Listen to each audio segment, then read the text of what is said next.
Hi everyone, welcome to class. So today's video is actually an old one that I recorded last spring for a discussion on discrimination. The video actually has two parts, one of which talks about a man named Edward Said, and the other one that talks about a man named Philip Haley. Now both of these videos together end up making our lecture on discrimination for this unit. So be sure to watch both of them. Now because I recorded both of these in the spring, they don't actually go into some of the stuff that has occurred since then. As you know, 2020 has been very, very, very busy.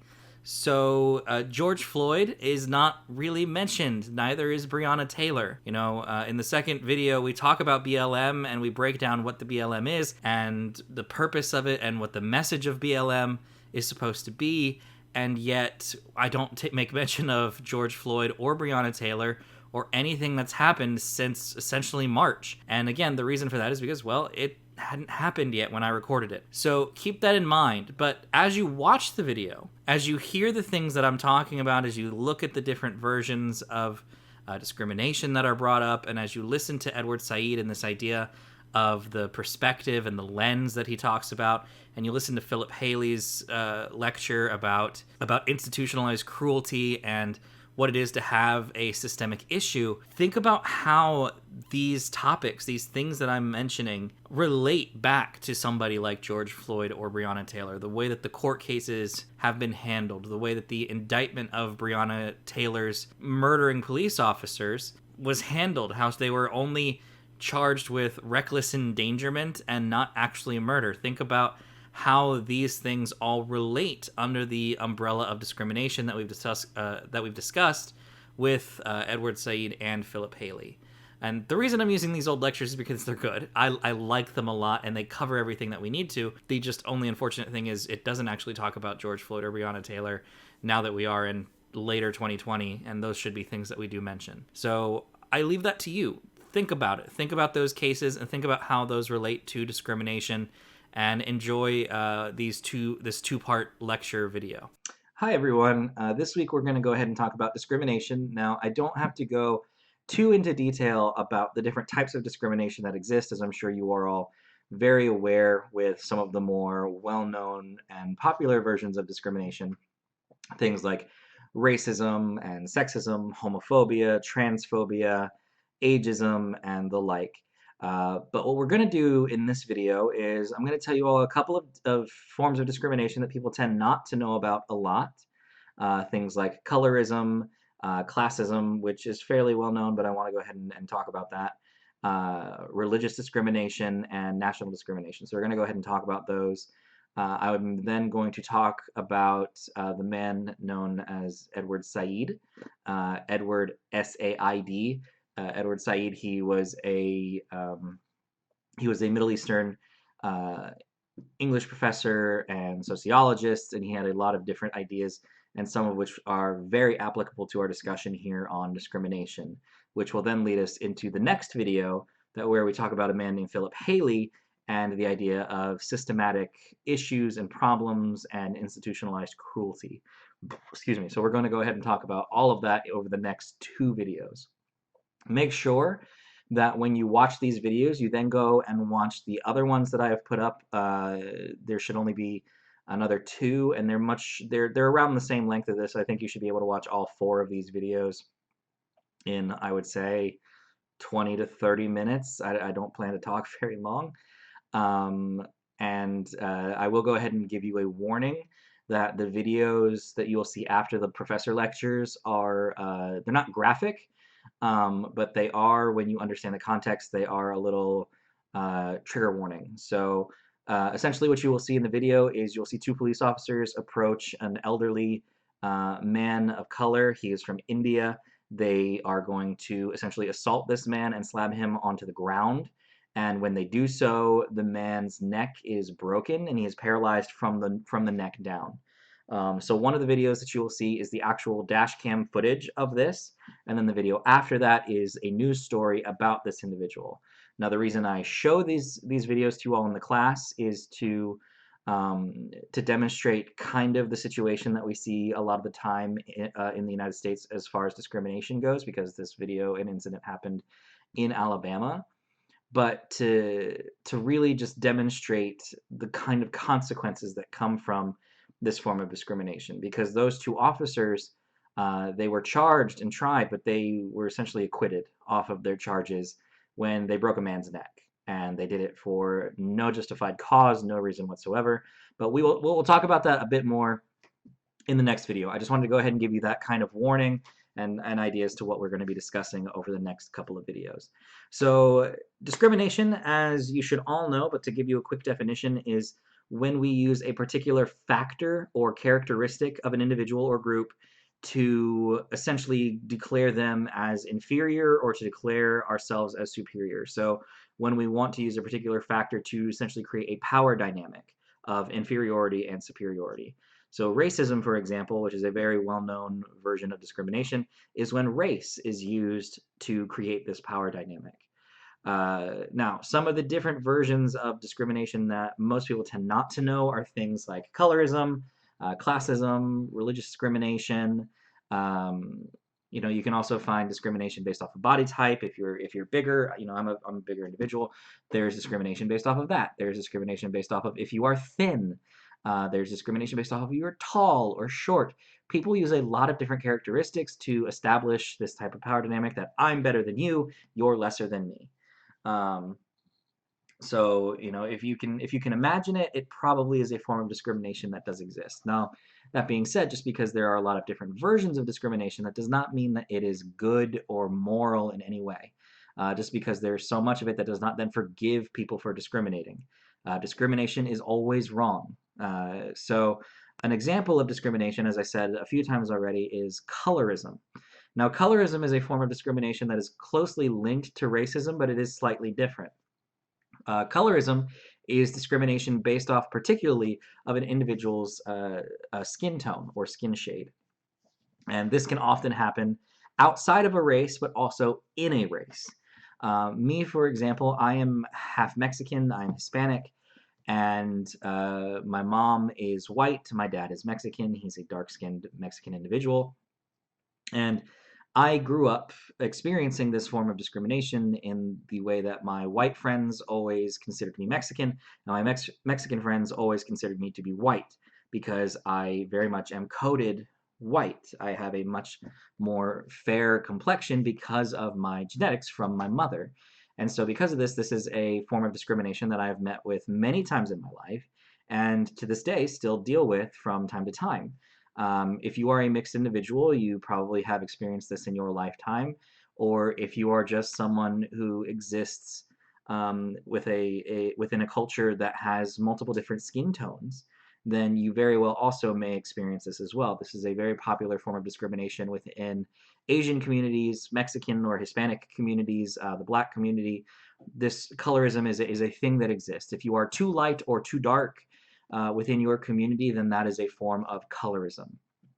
Classism is essentially a form of discrimination based off of somebody's economic well-being or income. So, being a lower class individual, people often assume things about you like you are uneducated, or you are not cultured, or you are not smart, or you wouldn't understand. They think you're lazy, they think you don't work hard, those types of things. While at the same time, if you have a lot of money, people tend to think that you are corrupt or stuck up or hoity-toity, or that you don't understand particular things. So again, this is another form of discrimination. Religious discrimination. Now, it is important for me to go ahead and point out that some of the most committed discriminatory acts in the United States are religious discrimination. In fact, here where we live in Hampton Roads, one of the most reported versions of a hate crime is anti-Semitism, essentially hate crimes against individuals of the Jewish community. That is a very popular form of hate crime here in my community that I live in, and it's not okay. Religious discrimination is one of those things that people think about and talk about all the time, but unless they've actually experienced it, they don't think that it really affects a lot of individuals. Racism is a thing people hear about and they see and they recognize. Sexism is a thing that people hear about and see and recognize. Homophobia, transphobia, and so on. But religious discrimination carries with it a very large community, in that there are many people who do perform this form of discrimination, and that's not okay. In fact, next to racism, a statistic I saw a few years back, and the numbers may have changed since then, but a few years ago, religious discrimination was one of the highest forms of discrimination here in the United States, next to racism, particularly anti-Semitism. The Jewish community faced an enormous amount of discrimination here in the United States and around the world. It is one of those inescapable truths that we just tend to ignore. So, yes, religious discrimination does exist. Now, it is important to note that religious discrimination exists when any religion or religious beliefs specifically are discriminated against. So if you are spiritual or you are agnostic or you are atheist, technically you can be discriminated against religiously. You know, if somebody discriminates against you because you are agnostic or atheist, that is technically still religious discrimination because they are discriminating against you based off of your religious views. Religious discrimination is not just for somebody who believes in the spiritual. It is just any religious discrimination, regardless of what your views are. So, I'm unfortunately, oh, national discrimination. I was like, I'm about to forget my last one. I want national discrimination. So, you know, we have seen a large amount of nationalist discrimination since the coronavirus has come out, oftentimes connected to racism here in the United States and around the world. Individuals who are um, Asian or Chinese specifically are being discriminated against, attacked, beaten, stabbed. There's a case I heard about just the other day where apparently a little girl and her family were attacked and stabbed in like a Walmart or something because they are Chinese. They were Chinese. They are Chinese. They are not dead. They are alive. They are Chinese. They fortunately survived, although the psychological trauma I can only imagine. Um, with that carries a form of racist discrimination, but also nationalist discrimination. You know, if you look at another nation and go, we're better than them because we are us. You know, the America First mentality is a form of nationalist discrimination, where you are using your nation as a factor to say that you are superior, you are more important, and you are better than other people of other nations. So that is a form of discrimination. Now, I did say in this video I wanted to talk about a man named Edward Said. Now, the reason we're going to talk about Said is because he talks about this in his book Orientalism. He unfortunately passed away, oh God, going on almost 10 years ago now. When I started teaching this, it was like he passed away a few years. Now it's almost a decade. But Said, in his book Orientalism, talked about the ways in which we perceive other cultures through our own filtered lens. He was from the Middle East, or of Middle Eastern descent, excuse me, and he talked about the way in this book in which the Western world, the Occidental world, viewed the Oriental world, the Eastern world. So the way that the West viewed the East. And we see this in films and television all the time. We see it in the stereotypes that you see portrayed in film and television, and just the stereotypes you hear people talk about in real life. Um, because oftentimes, first off, when we talk about the East, people often only are thinking about Japan, Korea, China. They don't recognize that Russia is technically part of the East, that the Middle East is a large part of the East, India is Eastern, and so on. So all of these are technically the East compared to the West over here. Um, so it is important to recognize all of that. Now he talked about, you know, how the West viewed the East a lot of the time. So if you go back and you watch television or film, a lot of the time you will see the East portrayed in a particular way. You will always see them portrayed as very spiritual or mystical. You'll see them portrayed as otherworldly, as strange, dirty, uneducated, often barbaric and savage. That is how you will see the West portray the East, while the West portrays itself as being very rational and clean and scientific and cultured in this way. Uh, you know, a movie that always stands out to me in recent memory is the second Transformers movie, the one with Robot Heaven. Essentially, Shia LaBeouf and his crew go to uh, Egypt, Middle Eastern area, to find the source of the robots and to save the world and everything. And while they are there, they are at a pyramid. If I recall, and the reason I say Egypt, Middle East is because I don't remember exactly where they went in the movie, but if I recall, it was Egypt and it was right outside of Cairo. Um, but that's neither here nor there, because the point I wanted to make is, in the movie, they're driving around this part of the world, and they are always showing them as being dirty and not having technology or understanding what technology is or being smart in this regard. And one of the things we see is in the pyramids, there is no cityscape anywhere nearby the pyramids. Fun fact, if you go to the three pyramids in Egypt, there's a city right next to them. There's a highway that passes very closely. Like, you see the highway from the pyramids, you see the pyramids from the highway. It's right there. It's like you look one direction, desert. You turn around, city, skyscrapers everywhere. It's the same when we portray India and the Taj Mahal. Anytime you see India and the Taj Mahal in a film, it's always surrounded by jungle and tigers and very racially codified things around about India. But if you were to look at the Taj Mahal today, it's in the middle of a city, a sprawling urban landscape with cars and lights and, you know, smart TVs and people on smartphones and all of this stuff that we have. You see it portrayed about the Middle East all the time, because we in the West try to portray them as this otherworldly, it's essentially the way that Said put it, to make a long point short, is he said that we often define cultures as how they are inherently not us, how they are the other. And so we put them through a lens. As a person from the Western world, I will always view the West through my Western lens. That's essentially what happens, because I don't know any different. I don't know what it is to live in the East. I'm not from there. So I view them as how they are not me. I view them as how they are different. And in doing so, I'm able to define who I am while at the same time defining who they are. I look for similarities, but it's easiest for us to do it through differences. And Said said that this was very difficult and wrong for us to do, because it gives an inaccurate portrayal of who the East is. Excuse me, it gives a very inaccurate portrayal of who the East is, and it allows for us to then discriminate against them as how they are not us, as how they are other to us. And a lot of sociologists and historians, postmodern individuals, have taken this idea from Said and extrapolated. They've made it. They've reached it out further, um, beyond just the East and the West and culture.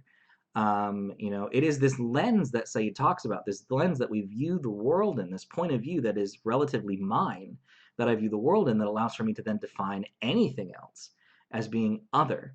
And so a lot of people, especially in moral philosophy, have begun to take this idea and say that for us to not discriminate, or to discriminate in a way that is not immoral, we need to understand that while these people and cultures and things may be different than us, it is not wrong that they are different than us. And I will never fully understand what it is to be that person or to be in those shoes, but I can attempt to empathize. I cannot understand, but I can empathize. So, for example, I am a half Mexican, cisgendered, straight male. I will never understand what it's like to be a woman. I will never understand what it's like to be gender fluid or transgender. I will never understand what it is like to be heterosexual or bi or pan. I will never understand what it's like to be fully white or what it's like to be black. And the reason for that is because I am not a part of that culture. I did not grow up in that culture, being treated the way that people treat individuals of the black community, or the way that people treat trans individuals or women or gender fluid individuals. I grew up with my lens and my experiences. I grew up learning what it is to be a mixed, cisgendered, heterosexual male. And so, because of that, it is very difficult for me to understand other categories out in the world.